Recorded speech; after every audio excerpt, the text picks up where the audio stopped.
everybody. What is happening, Sixers fam? The Sixers get the W on an unbelievable, entertaining game here, 103-101. The Sixers move on to 30-19 on the season, guys. If you're new to the channel, smash that subscribe button. Hit the like button if you love the Philadelphia 76ers. Joining me tonight, I've got my man from Philly Sports Network. He does an amazing job with the Pick Squad podcast. Please be sure to subscribe. Check them out on Twitter. What's up, Sean? What is going on? Not the game I expected at all to watch tonight. I did not think it was going to be a thriller coming down the wire with the Sacramento Kings, but definitely a game that got me into it. The Sixers did their best to kind of Sixer that game away, but we found a way to win, so I guess I can't complain. Absolutely not.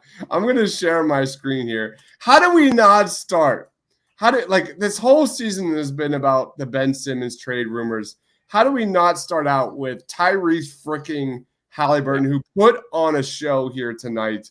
Tyrese Halliburton had 38 points, 11 of 12 from the line, 11 of 19 from the field, 5 of 9 from three, 3 steals, 7 assists, 2 turnovers.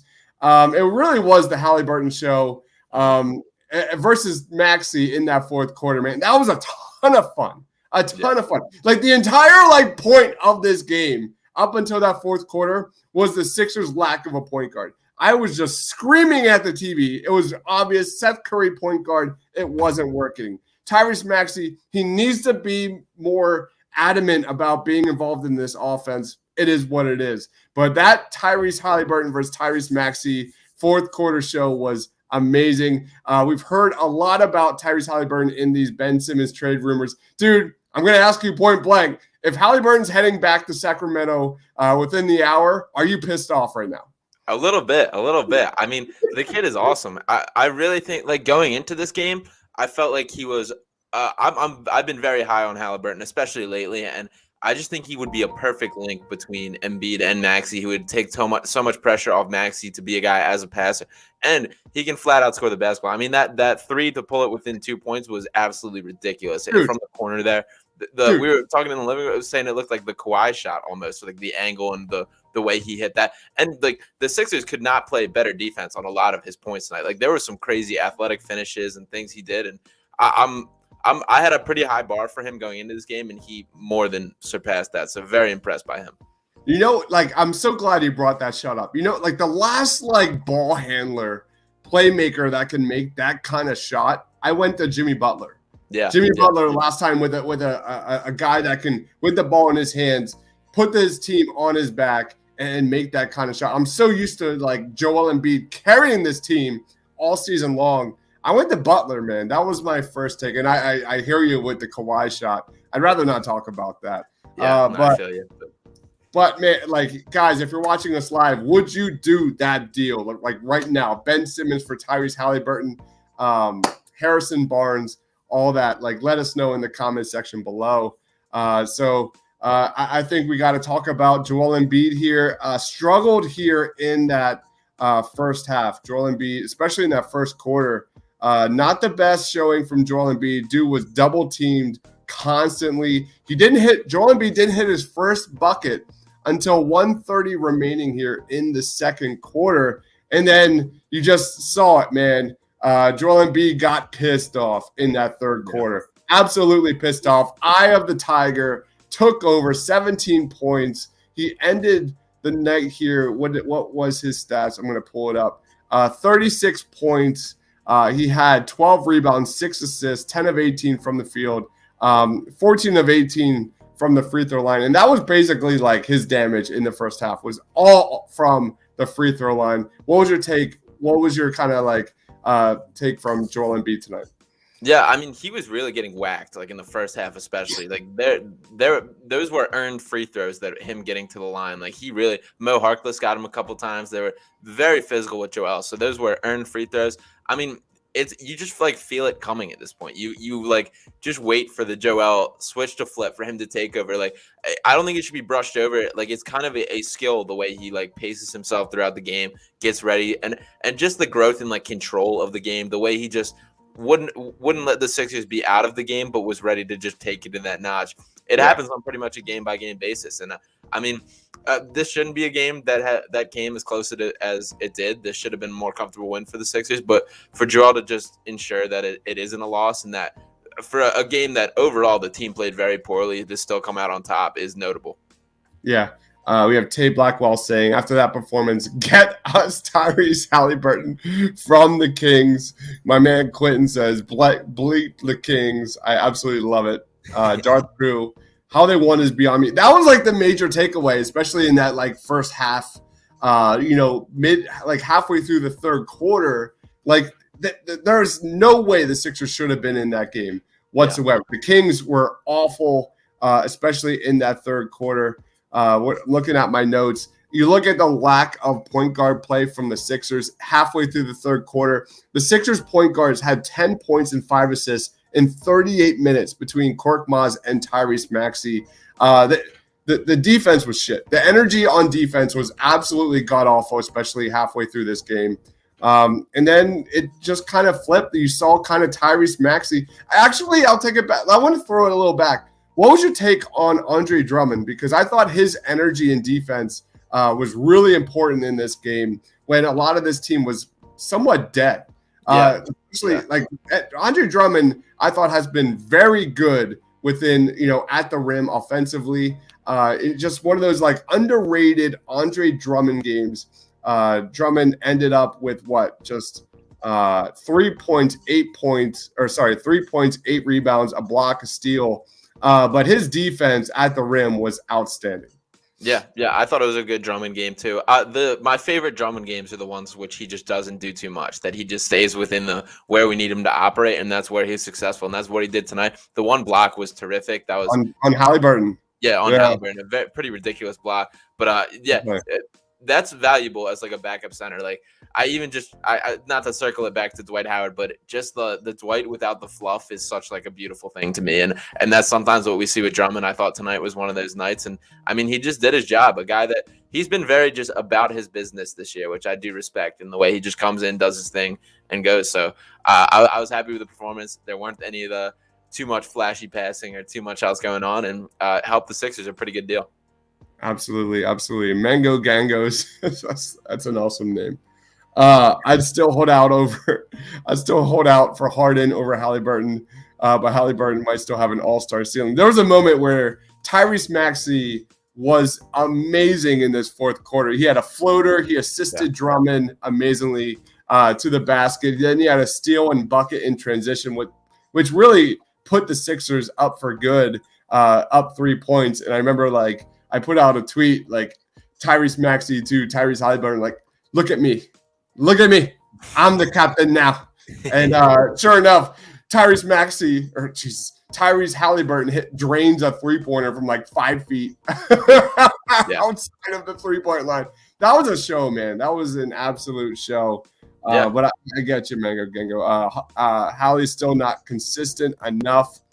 John Bruce says needs Harden or KD. New York doesn't know how to manage those two together.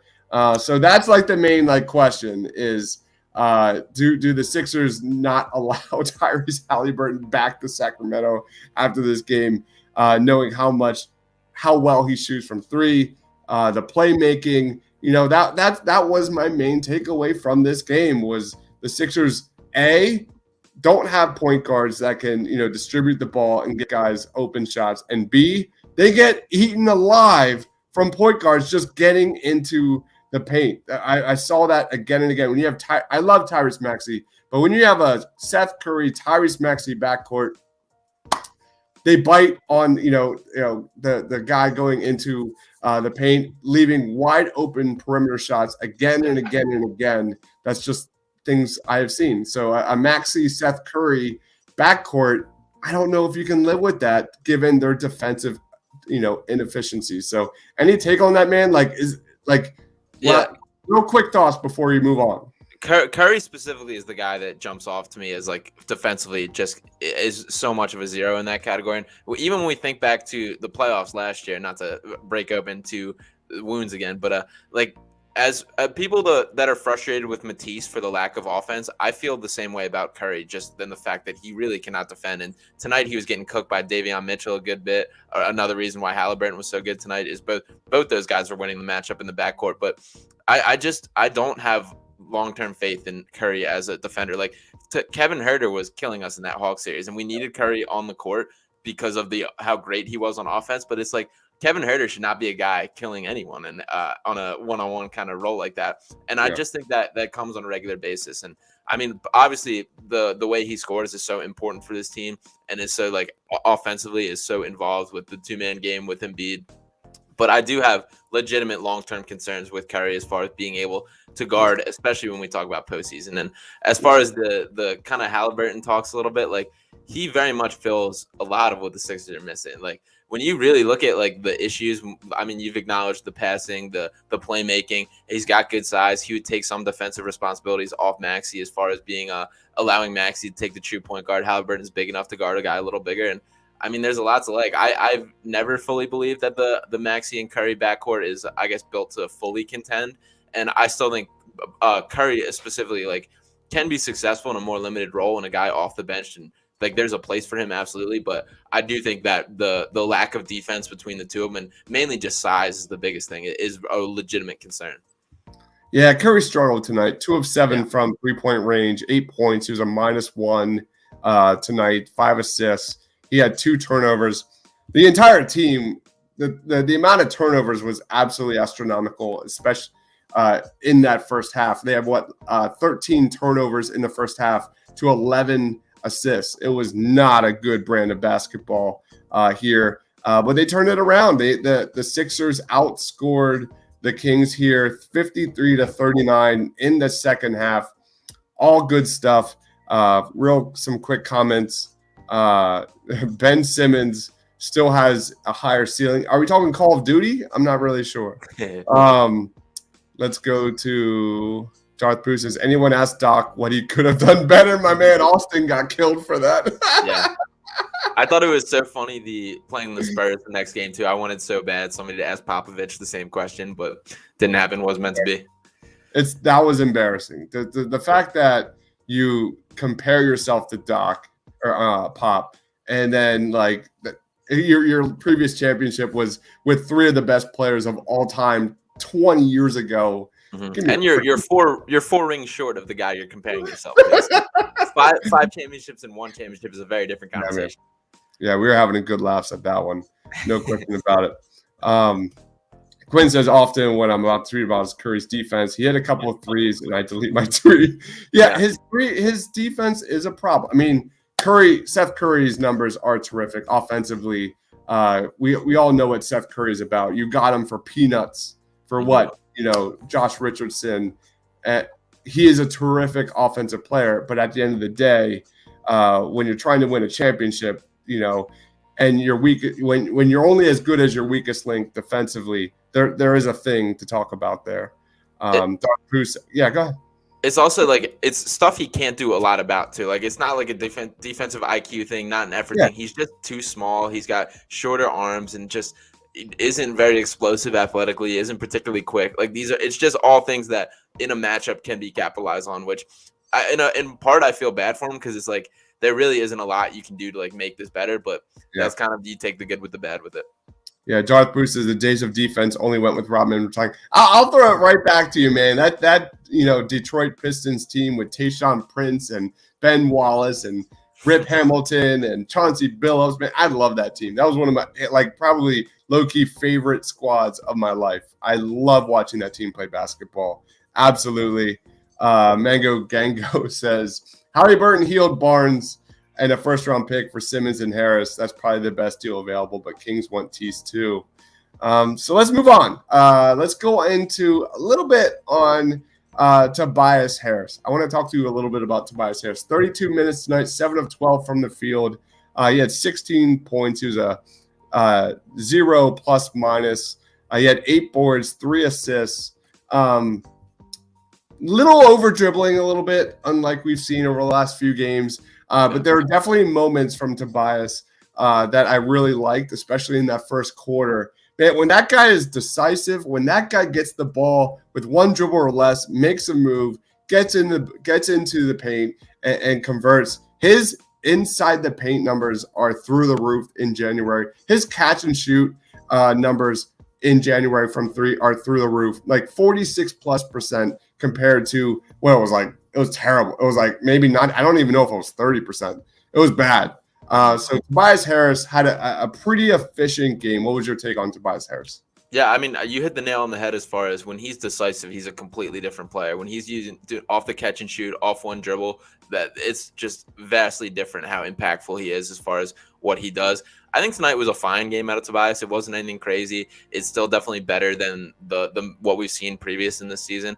I mean, it was funny to me seeing the Harrison Barnes and Tobias Harris showdown early on, especially in this game, because I do think they are kind of lumped in the same kind of category of player, and I think it was pretty funny just watching those two go about it. I think they ended with 10-9 in the first quarter, and like that to me was entertaining. But overall, a fine Tobias game. I'll take it. I like the catch and shoot. Overall, pretty good. Yeah, 1 of 2 from 3-point range. Of course, you want to see way more attempts from Tobias Harris. Yeah. Here. No mid range. Hold on. Let me see. Let me make sure. Yeah, this is all periods. This is Tobias Harris all periods. He's been shooting the ball really well from 3. When you talk about Buddy Hield, when you talk about Tyrese Halliburton, when you talk about these kind of guys like Harrison Barnes, like these are guys that take 4, 5, 6 or higher 3-point attempts per game. And when you talk about fit with Joel Embiid, optimizing Joel Embiid down low, that's what you need. You need to have that threat from the perimeter. But what I'd love to see from Tobias is 6 of 10 inside the paint. His numbers, Tobias Harris has really struggled inside the paint. Like within 10 feet, his numbers are vastly worse compared to last year during the regular season. They've gotten better and better in January. So there is something to be said that I'm not saying like Tobias isn't a bad contract. I'm not saying they're winning a championship. I'm not saying blah, blah, blah. But for what we see and what we need is help for Joel Embiid. We need a guy that can get buckets and help Joel Embiid. And I've dogged this guy for months. Tobias Harris is doing a better job. The other point that I think, and I brought this up a couple times, but I think it gets brushed over too often, is the biggest thing about Toby that is huge for the Sixers is he's pretty much the only guy that just can go out and isolate and just try and get a bucket on his own. Like even when we think about like Maxey and Curry, Embiid is involved in just about all their scoring plays, whether it's a dribble handoff, just setting a screen, doing something. Like there needs to be plays for how much Joel is asked on a nightly basis where he can just say like somebody else do it this possession. And that is Tobias's role for this team, which that is like important as far as when we think about the longevity. I mean, we saw Embiid grabbing at his neck and grabbing at everything today, 21 straight games for him now. Like having a guy that can take some amount of just usage and I guess workload off is huge. And that is a lot of what Toby's role is. And the first thing I think about when I'm looking at this stat, Tobias shot 1 of 2 from 3-point range. Harrison Barnes, Tyrese Halliburton, and Harrison Barnes had 23 3-point attempts in this game. 23! Yeah. So Buddy Hield, 0 of 7. They're not – yeah, Buddy Hield, that's a different story. Yeah. That guy, that's the only guy. That, like, as much as we're, like, super high on Tyrese Halliburton in this game with his playmaking and floor spacing, Buddy Hield didn't got it. He did not have it tonight. Yeah, and Curry actually got him on a block from behind, which is a rare sight. Pretty much never see that, but I thought that was cool out of Curry. So I guess maybe Matisse is rubbing off on everybody a little bit. Maybe. Quentin Moore says, I'm not giving up on Tobias Harris. Mango Gengo says, Tobias Harris is getting back into rhythm. No question about that. Seems to be definitely fully recovered from COVID. Chilla says, Tobias will look much better with someone in Simmons' spot. No doubt they need a point guard. The Sixers need a point guard, especially with Doc's offense. Like if this was a high-tempo offense that got Maxey in transition and moving up and down the court, I think Maxey would be fine. But this is Doc's offense. He's not going anywhere, at least this year, probably not even next year. This is what it is. So for me, definitely Tyrese Halliburton's ability to space the floor is undeniable. unfreaking deniable. Darth Bruce says Tobias Harris is night and day, super unreliable, no doubt about that. It has been better, overpaid, but that kind of hamstrings us. I mean, no one's going to debate that. It is what it is. It's a terrible contract. Chilla says for sure I'd rather him than Harrison Barnes if that's the trade. And Awesome Wells says Halliburton on the Sixers would be so nice. That's the fun take of that is the fun take. I think in general, like pretty much, I think Sixers fans were really high on Halliburton, but he was kind of off the books. I don't know. It might be. Tough statement game out of Halliburton. Like I personally went in with a pretty high bar for what I could hope for, and I mean to end with what was it, 38? Yeah, 38 points, 7 assists, 3 rebounds, 5 of 9 from 3. Like pretty much the best audition for the Sixers he could give in any way. And I also think it's a notable take that I think he looked better without De'Aaron Fox, which you can take that for what you mean. But I liked how it looked, giving him the keys to the offense, and he succeeded. We've seen that with the Kings where, Halliburton has had the ball in his hands a lot more than De'Aaron Fox, and rightfully so. Doc's offense does not match up with 60% of the starting lineup. Yeah, if this was a high-tempo offense, I think the Sixers would be totally fine with Tyrese Maxey, but that's not the world we live in. So let's go on. Where should we go next, man? We talked about Tobias Harris. We talked about Andre Drummond, Seth Curry, Joel Embiid. Danny Green. I want to give Danny Green a shout out. Go ahead, man. He obviously comes with limits. He's old. He's several steps behind, but I do think the Sixers are a better team with Danny Green on it. I mean, he ended with 11 points tonight, 3 of 4 from 3. He just lets it fly in a way that's like refreshing. And like when the ball swings around the perimeter and gets to it, and he's going to shoot it, that's important. Like, especially he's a guy that I would say more so than anybody, more so even than Tobias, I think has been negatively affected from Ben Simmons not being here. And I also think if we get like a legitimate wing and he can play like 2 guard minutes, I think that would revive his career a pretty good amount too. So I guess I just still have hope that Danny Green can still be a serviceable role player on this team. And like, I just think there's something there. So there's been a lot of hate for Danny. He's been hurt a ton, but there's something there if he can stay healthy. I've been one of the Danny supporters, and I know I always get flack for it, but like he is like the biggest enigma on this team. Like analytics wise, when he's playing, 100%. Like he is such an impactful guy. Even though like even the games when he puts up goose eggs offensively, he's like the opposite of the box score guy. Like he impacts this starting lineup so much with Joel Embiid. And that is definitely like the question we're going to be talking about in the next few months, like whether or not Danny Green should be starting, should it be Matisse Thybulle, blah, blah, blah. But man, Danny Green was on fire from the jump here.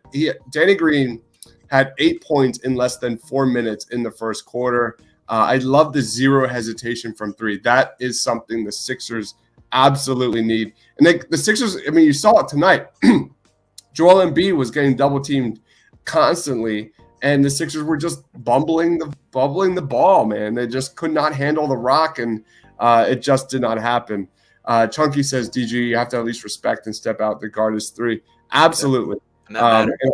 Yeah, it is. It really does matter. You look at his absence in that Hawks series. It matters. Mm-hmm. It matters. The Sixers are a team that is a rhythm kind of team, and we saw it last year when one piece is out, the whole team goes to shit, and it's just baffling. Darth Bruce says, need him back for the Raptors year. Dude, I mean, that would be terrific. I mean, he's just not that player, but he is what we got. The best we got. I would like a little more athleticism. I would like a little more, assertiveness on offense for sure. But Danny Green is Danny Green. But I do think he is underrated for sure on this roster. His impact on this team goes well beyond the box score 100%. If you're watching. Mm-hmm. So go ahead. Yeah. Yeah, no, I totally agree with that. I think there hasn't been enough Danny Love, and also defensively, like his hands are terrific. As much as he's still slow as far as movement wise, laterally, and absolutely has gotten slower with that, he does just have a knack, especially when he goes from the poke out from behind and just staying in front of. He has excellent hands. Like if the athleticism were there, if this was prime Danny Green, obviously it'd be awesome. But like the athleticism no longer there, but just the IQ and hands and instincts still are. So there's enough of a playable player for there, and I still think his presence matters on this team. So I'm also still in on Danny.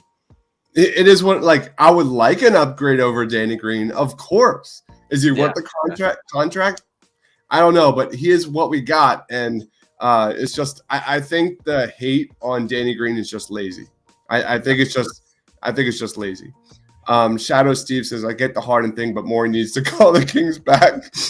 You could trade Maxey or Halliburton to the Nets in a sign and trade. Don't waste this season. That is like the biggest thing that everyone's talking about is we're wasting a transcendent year from Joel Embiid, who has been sensational, carried this team, no question. How you feeling? I'm doing much better. I've still got kind of congestion. I had COVID last week. Oh, yeah, I forgot to say that. Yeah, so glad you're feeling a little better, but I missed you guys.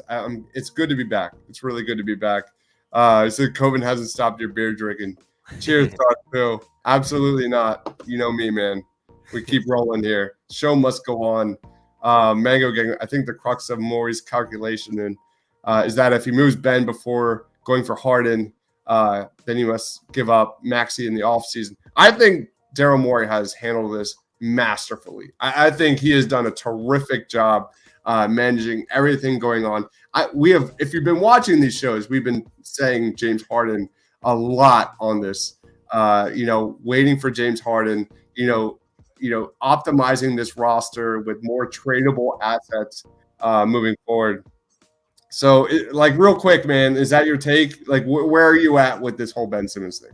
Yeah, I agree that Morey's couldn't have handled this much better as far as just taking the lumps, rolling with it. I'm going to wait till the deadline before I make my judgment on anything. I mean, there's going to be so many more rumors. It's already an everyday thing, but like all these rumors and leaks and everything, they all come with some sort of intent or some sort of purpose. And I think the Harden stuff coming out, like I do think it's legitimate in the sense that there absolutely could be a Harden thing, but I also think a part of that is just raising the trade value bar. Like the Sacramento Kings should absolutely be saying, if the Sixers are cool with waiting till James Harden for the offseason, we need to throw everything that we have now to make this happen. Because the Kings, just based on what they are as a franchise, what they have been, not a winning record in 15 years, you should be trying to get your hands on Ben Simmons right now. So I think that matters.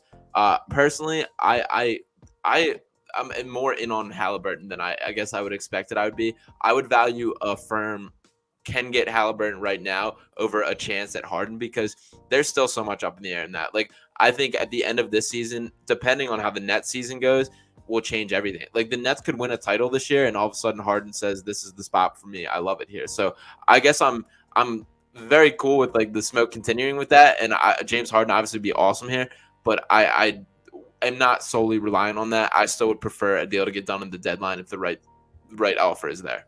Yeah. Joel Embiid is just playing his ass off. 100%. God Blue says Maxey's the best first round we've had since Joel. I'm not sure what that means. Halliburton and others might still be available in the offseason. And if we can keep Maxey while getting Harden, that would be special as well. Let's jump right into player of the game, man. Who's your player of the game? Yeah, mine's Tyrese Halliburton. It's the guy. I mean, I don't think he could have put on a better audition for Sixer, a better performance tonight. I've been impressed. Again, this was a guy I was pretty high on coming into this game, and he more than raised my bar. I mean, just the on top of the athleticism, like there were a couple finishes where he was just hanging in the air and doing things that would be refreshing. The length he shows, the scoring ability, and his ability as a playmaker, as a passer. These are all things that would be terrific on the Sixers. I think he would be a very effective link between Embiid and Maxey as far as taking responsibility off both of them. And for me, he showed out. I mean, obviously Joel was awesome too. Obviously there's a lot, but Halliburton to me impressed me the most tonight. Yeah, there's no question. That's the main takeaway that we're going to be talking about the next couple of days. Shadow Steve, glad Doc adjusted the rotations in the second half. Maxey and Curry with the bench was good. Awesome Wells says Harden is 34. Yeah, the thing with James Harden, and I can't deny it, is when he's like 38 years old and making like 40 plus a year, that's the problem. That is like the long-term kind of thought about this entire deal, right? Yeah, no, 100%. I mean, and I also feel like the waiting to the offseason, like to me, you're now kind of biting yourself a little both ends on that. You're not getting the chance to win this year, and you're kind of still shortening the window. Like as much as there is so much talk about Joel and like the window has to be now, like he's still 27 years old. He's still for lately has been fairly healthy, and I think there's a very much a world where the Sixers can win with Joel not having to just backpack this team to wins on a nightly basis. Like, think about a world where Embiid can score like just 20 a game, dominate on rebounds, play great defense, and have other guys that can fill it up on the stat sheet. I just think that's possible going forward. So I don't want to fully shoot his window short. Yeah. Mango says, I think with Embiid, you got to do it. Agreed. I'd pass on James Harden. I think Tyrese Halliburton is the player of the game. No questions asked. You can't argue that right now. Yeah. Joel Embiid had 2 points, 2 turnovers in the first 10 minutes of this game. He did nothing. And then the third quarter, I thought for me, Joel Embiid is a player of the game. When he is angry, when he is locked in, we saw it tonight. The dude is an MVP player. So Joel Embiid is my MVP. Player of the game here of the game. He had, again, 36 points, 12 boards, 6 assists. He did have 4 turnovers, but he got to the line. He shook off a tough first half. Joel Embiid is my guy. Let's wrap it up. How would you grade tonight's performance, man? Not well. I would probably say this is a C- win. I would probably say. I'm glad they got it done. There really was a lack of energy early on, so to overcome that and find a way to win is the most important thing. A win is a win at the end of the day. But this shouldn't be a team that the Sixers are going down to the wire with, and it shouldn't take Embiid needing to go Mamba mode and get all angry for them to pull a win. So C- overall. The only thing I'll say is I agree with that. I'll give it a B- for the fact that I was really excited for the Tyrese Maxey versus De'Aaron Fox matchup. We didn't get it, just like we didn't get Matisse versus LeBron James the previous night. But what we got was a really entertaining fourth quarter. For sure. That was fun, man. That fourth quarter between Maxey getting buckets, steals, assists, and Halliburton going off, that was good basketball, man. I had a lot of fun. So entertainment factor wise, not so much Sixers wise, I'm going to give this a B-. They need to come out better, man. They look sloppy. They really look sloppy. It's like death taxes and Sixers forgetting how to score the frickin' basketball for literally 6 minutes at a time. How many times have we seen that? Relentlessly in this season. It's been tough. It's been really tough. Also, one more point I want to make. That 5-second call at the end was absolutely absurd. I can't believe that they gave a 5-second there. I thought Niang got it off, and just for that to happen at that stage in the game is just unreal. I don't understand the refereeing in this game. And now I'm going to be the last one to ever blame the refs in an Eagles game, in a Sixers game. I hate doing that. It's literally my least favorite thing in the world. But I didn't understand a lot of calls in this game. They were baffling. They were baffling. Jonathan Bruce says B- is fair. The win was good enough, and the hustle was at the end was big. The 4.5-second goal, I don't understand. Yeah. I just don't understand. And Niang walked off confident that he got it. It wasn't until he got to the bench that there was a turnaround. What happened? And Doc Rivers was rightfully furious. That was one of the shortest 5 seconds calls I've ever seen. And at that stage in that game, that's a massive call. So crazy they're just pulling that out. It's crazy. All right, man. We are plus 30 minutes in. Where can we find you, bro? Floor is yours. Plug time. Awesome. Yeah, you can check out all my written content at phillysportsnetwork.com. Follow me on Twitter at SeanBernard1. And check out our podcast, Pick Swap Podcast. Me and James Brain do it. Check out the YouTube channel on Twitter at Pick Swap Pod as well. So lots of awesome Sixers stuff, and just check it out. Philly Sports Network, Pick Swap Pod. They're dropping Sixers content all the time. All the time. Please be sure to check out Sean's pod. It's terrific. Of course, check out all of our Sixers post-game shows. We are here for you guys, just reacting, finishing out this Sixers season. It's going to be a ton of fun, especially are we 10 days? I think it's 10 days to the trade deadline, something around there. Yeah, it's the 10th, so something like that. Something like that. February 10th is the day. Yeah, so just so much Sixers basketball to talk about.